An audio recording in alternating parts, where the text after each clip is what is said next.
I have been working for many years at the Technical University of Vienna, and as a university you always have to look a little bit ahead of time.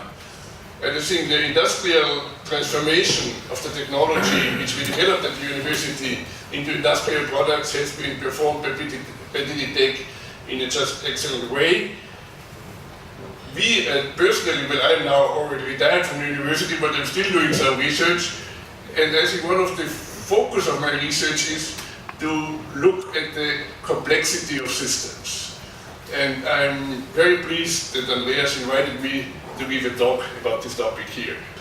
Basically, we can distinguish between three subsystems: the operator, the cyberspace, which is normally a distributed computer system, and the physical system, which is the engine or the physical environment that is controlled by the cyber system. And if you look at these two spaces, the physical space and the cyberspace, there are fundamental differences. So we need a computational model where physical time and execution time are properly integrated. And I think this integration of physical progress in the physical environment and computational progress in the computational environment is a key issue in embedded system design. Please come up stage and give us your presentation. Thank you very much, Dr. Stein. This talk is not about to convince you that deterministic Ethernet is the most advanced network on the planet and actually in the universe, as you have seen.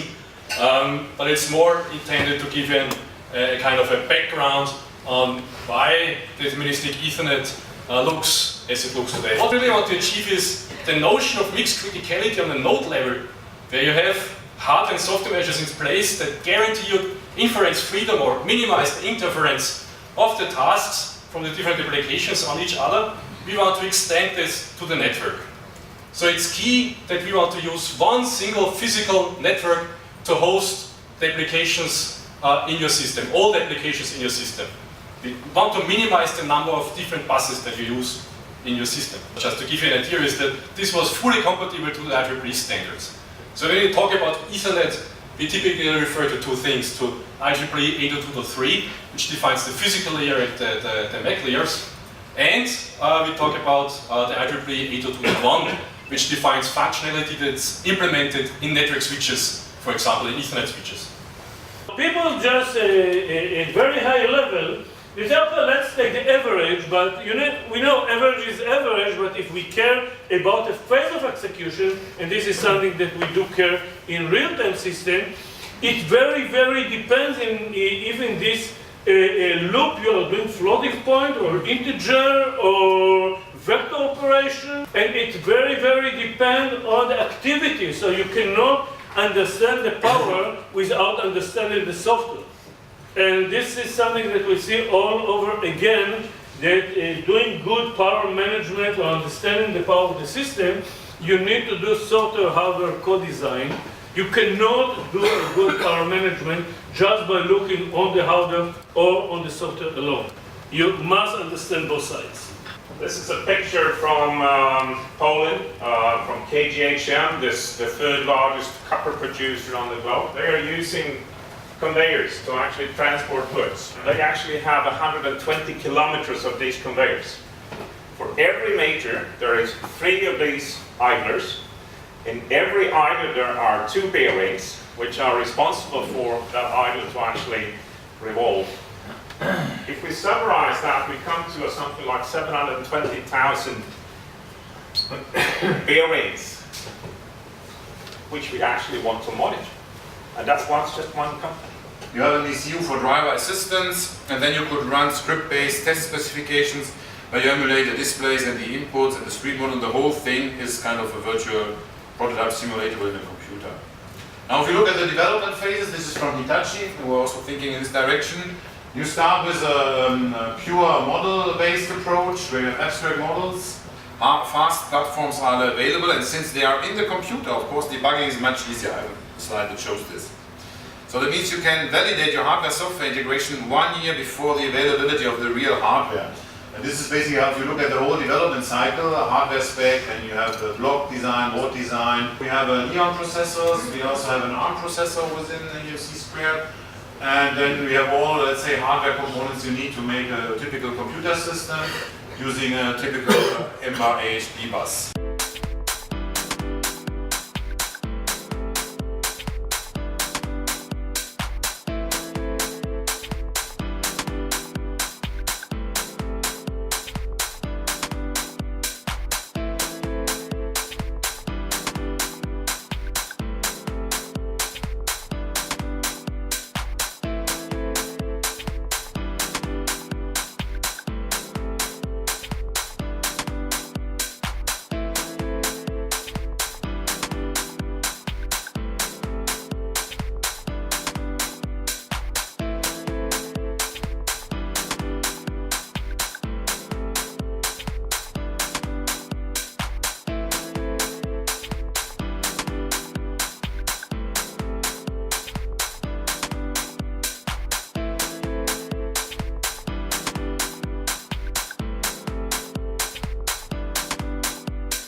I would like to welcome you for this EMC2 conference. This is the second conference that we have, and you're the coordinator, Dr. Weber.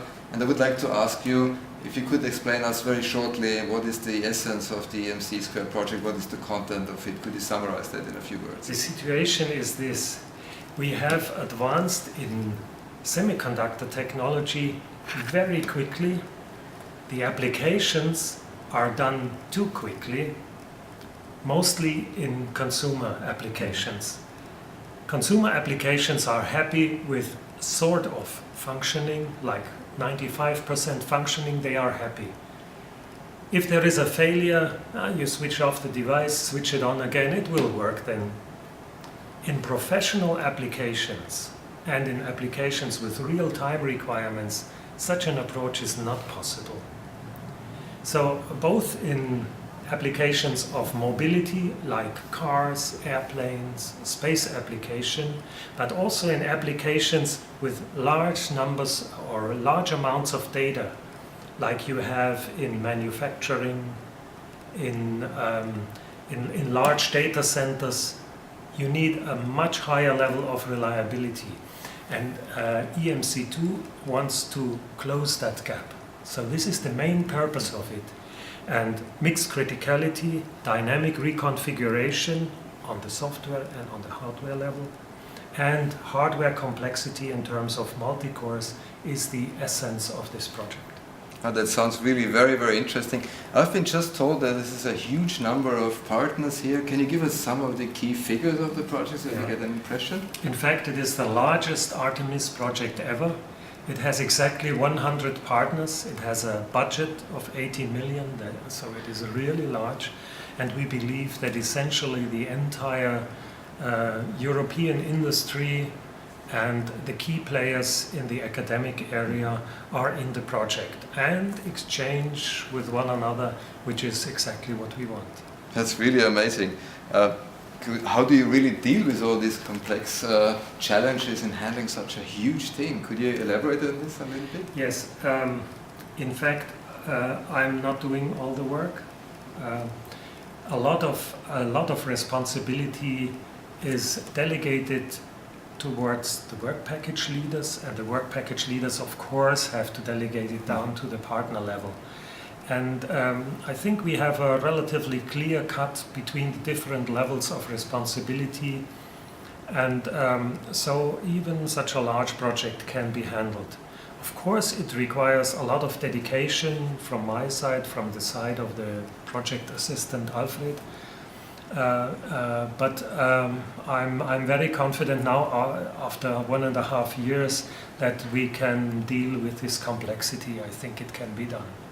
Thank you very much, Dr. Weber, and we wish you a lot of success. Thank you very much. Thank you.